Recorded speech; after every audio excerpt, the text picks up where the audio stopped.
एक राजा ने अपने सैनिकों को सड़क के बीच में एक बड़ी चट्टान रखने के लिए कहा। चट्टान को बीच सड़क में रखवाकर राजा ने अपने सैनिकों से छुपकर उस चट्टान पर नजर रखने के लिए कहा कि देखना उस चट्टान को रास्ते से कौन हटाता है।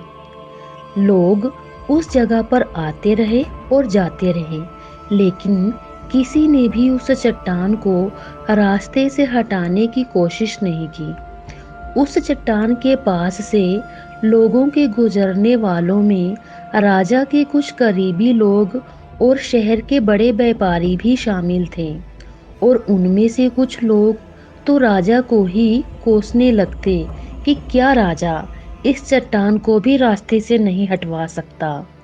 लेकिन किसी ने भी उस चट्टान को रास्ते से हटाने का प्रयास नहीं किया। ऐसे काफी दिनों तक चलता रहा। एक दिन एक किसान अपनी सब्जियों के साथ उधर से गुजर रहा था।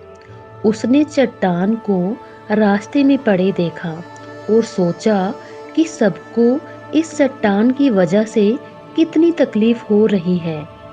उसने अपनी मजबूत लाठी से उस चट्टान को एक तरफ धकेलने की कोशिश शुरू कर दी। काफी कोशिश के बाद वह उसे सड़क से हटाने में कामयाब हो गया।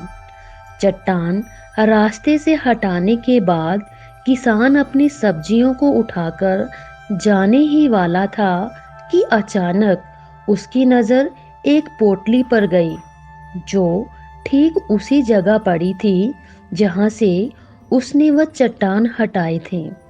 उसने उस पोटली को खोलकर देखा तो उसमें सोने के कई सिक्के थे, और उन सिक्कों के साथ राजा का एक संदेश भी था, जिसमें लिखा था कि ये सोने के सिक्के उनके लिए हैं जो इस चट्टान को रास्ते से हटाएगा।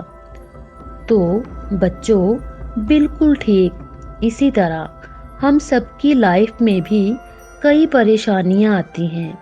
कुछ लोग उन परेशानियों से बचकर निकल जाते हैं और कुछ रास्ता बदल देते हैं, और चंद लोग ठान लेते हैं कि उन परेशानियों का हल निकाल लेने की और ऐसे ही